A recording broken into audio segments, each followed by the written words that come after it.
रोखठोक वार्तांकन, रोखठोक बातमी। मनमोहन सिंग यांच्या सरकारने भगवा आतंकवाद शब्दाचा वापर करून हिंदू समाजाला दहशतवादी ठरवले होते। त्याचवेळी हा छत्रपती शिवाजी महाराज यांचा भगवा असल्याची आठवण आली नव्हती का, असा मुख्यमंत्री देवेंद्र फडणवीस यांनी प्रश्न उपस्थित केला आहे। आतंकवाद शब्द न वापरता सनातनी आतंकवाद असा शब्द वापरण्याचा उल्लेख माजी मंत्री पृथ्वीराज चव्हाण यांनी केला होता। यावरून मुख्यमंत्र्यांनी काँग्रेस पक्षाला फटकारलं आहे। या संदर्भात मुख्यमंत्री फडणवीस म्हणाले की मालेगाव प्रकरणाच्या निकालानंतर आपल्या सर्वांच्याच हे लक्षात आलं असेल की काँग्रेस पक्षाने जे हिंदू टेरर किंवा भगवा आतंकवाद अशा प्रकारे नॅरेटिव्ह तयार केले होते, वास्तविक ही भावना भारताने तयार केलेली नव्हती, मात्र जगामध्ये ती तयार झाली होती। भारतामध्ये या नॅरेटिव्हचा आपल्या वोट बँकवर विपरीत परिणाम होतोय अशा प्रकारच्या काँग्रेसच्या लक्षात आलं।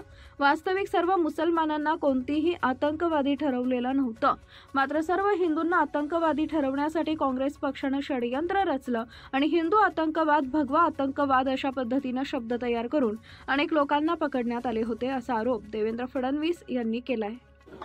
आपल्या सर्वांपुढे कालच्या निकालानंतर काँग्रेस पक्षाने जे हिंदू टेरर किंवा भगवा आतंकवाद अशा प्रकारचं नरेटिव्ह तयार केलं होतं ते पूर्णपणे बस्ट झालेलं आहे।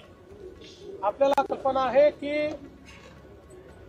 1990च्या दशकाच्या शेवटच्या भागात आणि साधारण 2000 मध्ये सुरुवातीच्या दशकामध्ये संपूर्ण विश्वात मोठ्या प्रमाणात आतंकवादी घटना घडल्या।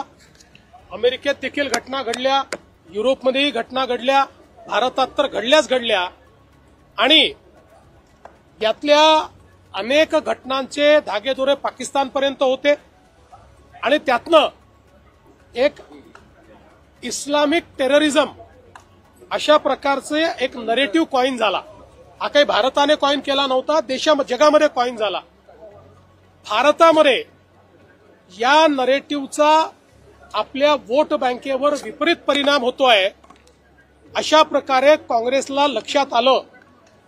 खरं म्हणजे कोणीच सर्व मुसलमानांना आतंकवादी ठरवलं नव्हतं, पण तरी देखील या ठिकाणी सर्व हिंदूंना आतंकवादी ठरवण्याकरता काँग्रेस पक्षाने हे षडयंत्र रचलं, यूपीएने षडयंत्र रचलं आणि हिंदू आतंकवाद, हिंदू टेरर अशा प्रकारचा शब्द कॉइन करून अनेक लोकांना पकडलं आणि मग प्रयत्न सुरू केला, एक यंत्रणेवर दबाव आणण्याचा प्रयत्न सुरू केला।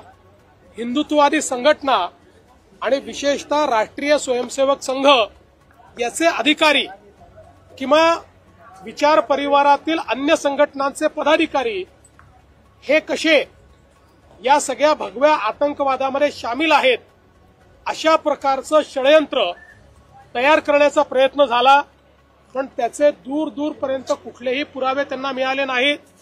पुराव्याअभावी ही कारवाई करा अशा प्रकारचा दबावही त्यावेळी पोलीस यंत्रणेवर होता, पण पोलीस यंत्रणेतले अनेक प्रमुख अधिकारी हे त्या दबावाला बळी पडले नाहीत आणि म्हणून मला असं वाटतं की पुढची कारवाई होऊ शकली नाही। अन्यथा हे खूप डीप रूटेड, खोल रुतलेलं अशा प्रकारचं षडयंत्र होतं। मात्र आता त्याचा पर्दाफाश झालाय आणि हळूहळू यातल्या सगळ्या घटना बाहेर येतील आणि कशा प्रकारे त्यावेळच्या देशातल्या सरकारने आणि राज्यातल्या सरकारने हिंदूंना आतंकवादी ठरवून हिंदू संघटनांना बॅन करण्याकरता, हिंदू संघटनांना संपवण्याकरता एक प्रयत्न उभा केला होता, हे यातनं लक्षात येतं। महाराष्ट्रातील महत्त्वाच्या आणि ताज्या बातम्या पाहण्यासाठी आमच्या जय हो न्यूज चॅनलला सबस्क्राईब करा आणि बेल आयकॉन प्रेस करा।